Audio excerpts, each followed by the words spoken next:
Batman Dylan Dog, issue number 3, and the final issue of this weird miniseries. So I did a review for issue number 1. I didn't do a review for issue number 2, but I did read it. So just to catch you guys up, I'll do a super quick recap. Joker leaves Gotham to go to London, where he meets up with Dr.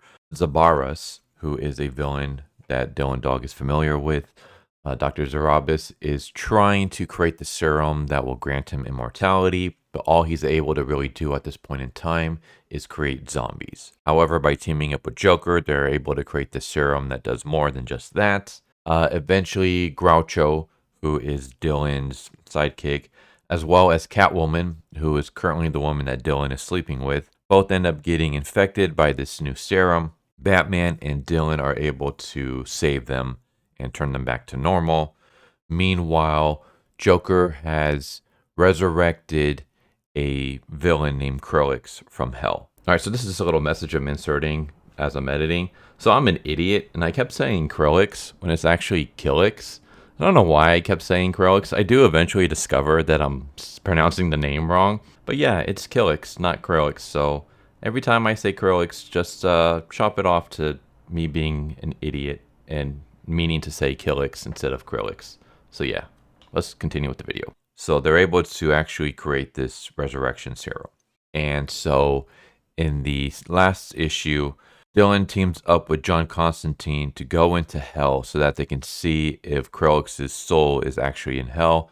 And they realize that it's not in hell, which means that he's been resurrected. And that's basically where this issue starts. So we start off this issue with Joker back in Gotham, where he's meeting with Killix. And Killix is basically asking, like, why did you resurrect me? And Joker just says that he wants a friend. So yeah, Joker's whole reason for doing all of this is because he wants a friend. So Killix goes and he starts murdering homeless people and stuff. And the whole shtick with Killix is that he's trying to discover the human soul. He doesn't believe that the soul is like some kind of weird, abstract, spiritual thing.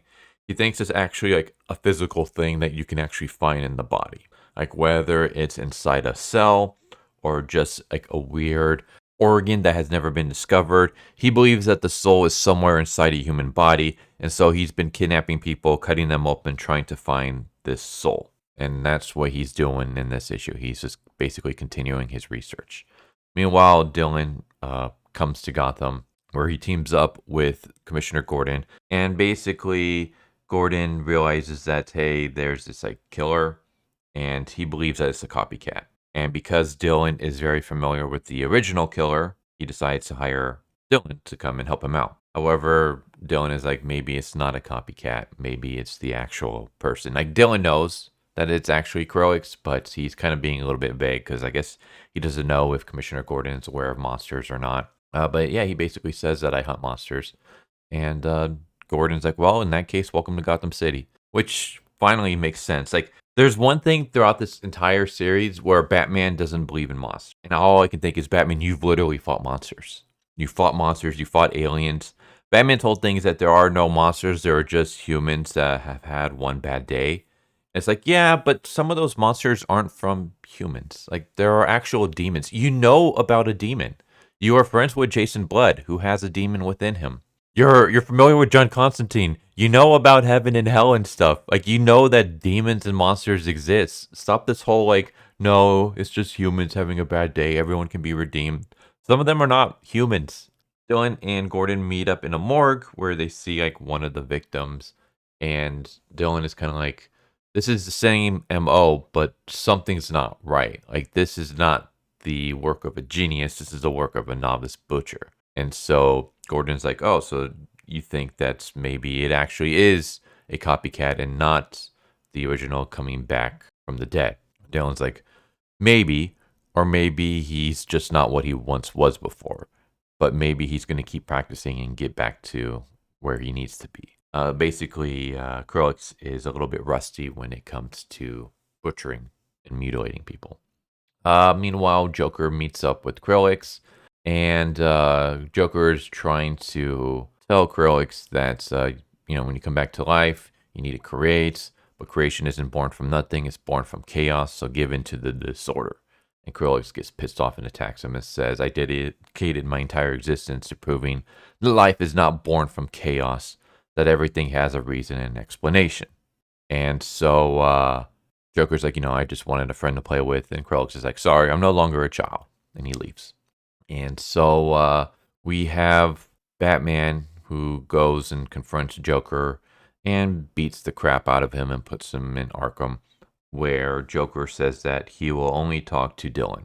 And so Dylan goes to talk to Joker. He's kind of confused, like, why do you want to just talk to me? And Joker's like, that's easy. I want to hire you. Like, I made a mistake, and you're the only one that can help me. I was looking for an equal, and I thought that Killex can be that equal, but he's just a true monster. Yeah, he's basically saying how, like, everything that I do it as an art. I have passion in it. But Killex is empty. There's nothing worse than emptiness. So basically, Joker wants to stop Killex as well. Have I been saying Krillix? I meant Killex. I think I just got like Krillin in my head. Can you imagine Krillin from Dragon Ball going around murdering people? But yeah, Killex. So yeah, we get a pretty cool scene where we see Killex in a warehouse. We just has a bunch of like mutilated bodies hanging from the ceiling, and he's basically just trying to discover like this soul, and he's just having problems not being able to do it. I'm going to end up spoiling this entire issue, just so you know, because I got to talk about it. Like, I need to talk about the ending, because the ending definitely affects my thought on this series. So Dylan meets up with Batman, and they discover, hey, why don't, instead of trying to track down Killex, why don't we try to bring Killex to us? So they use the bat signal to write a message that says, Dylan Dog is in Crime Alley, he has what you seek. And Killex sees the signal, and he's like, Crime Alley, and he decides to go there. How Killex knows about Crime Alley, I have no idea, since Killex is not from Gotham whatsoever. Hell, for all we know, this is his very first time ever coming to Gotham. In fact, the way that Joker describes Gotham in the beginning gives us that impression that, yes, this is the first time Killex has ever been to Gotham. So how would he know where Crime Alley is? I don't know. It's never explained. But Killex comes to Crime Alley, where Batman jumps him, and they capture Killex, and they're basically like, okay, like, what do we do with him now? Batman wants to throw him in Arkham Asylum, and Dylan is like, he's a monster. And Batman has like just a stupid line where he's like, monsters don't exist, they're just people who've had a bad day. And it's like, maybe for some people, like, I can kind of get why you're saying that. Like, people like Joker and stuff like that, fine. Like, I don't trust that whatsoever. That's not my belief.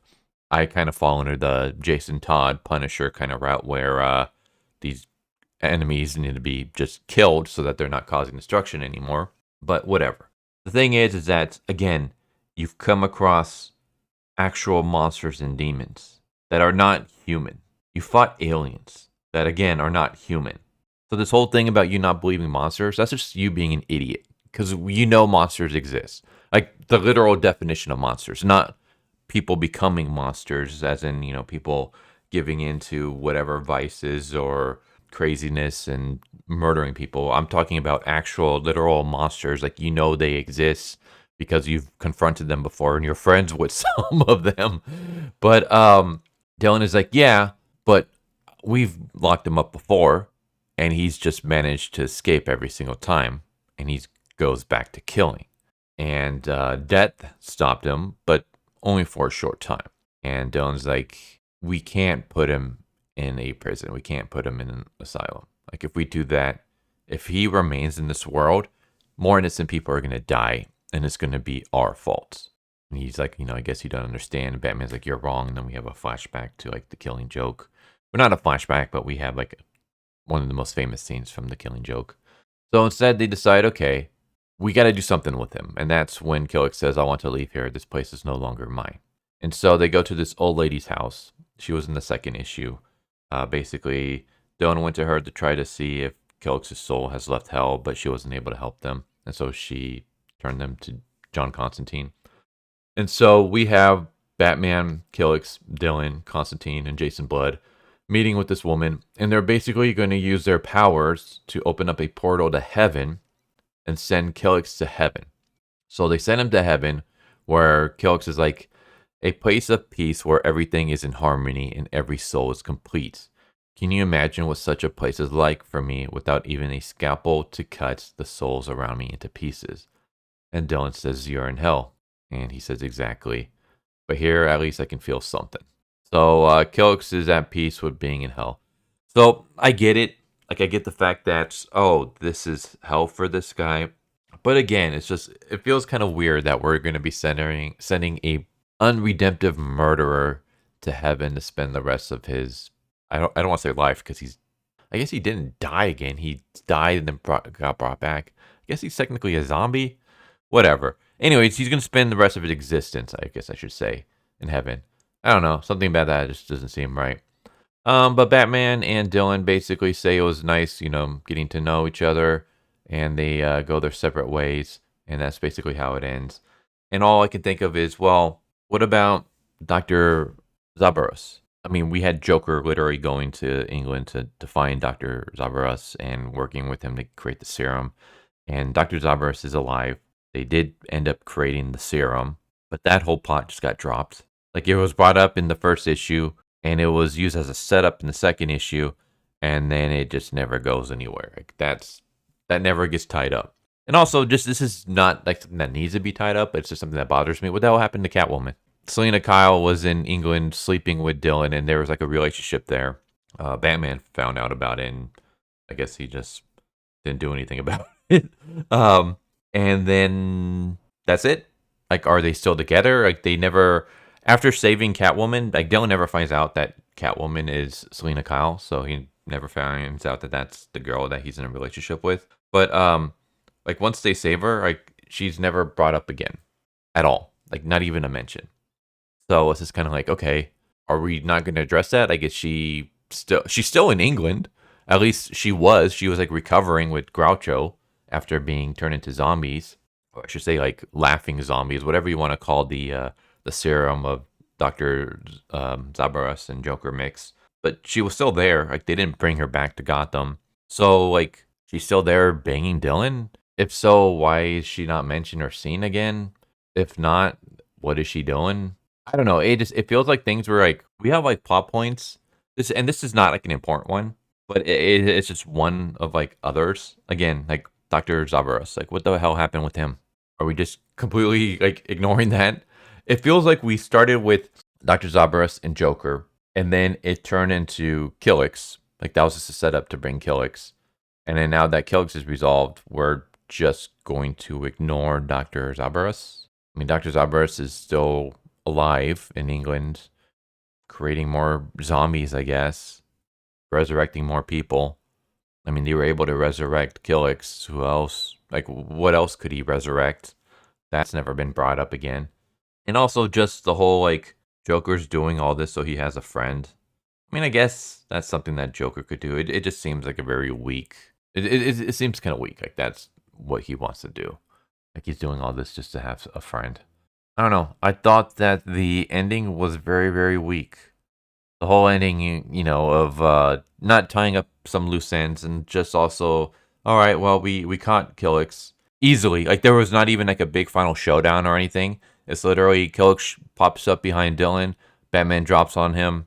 The next scene, we're back in London where he's in handcuffs. So it's like, all right, okay.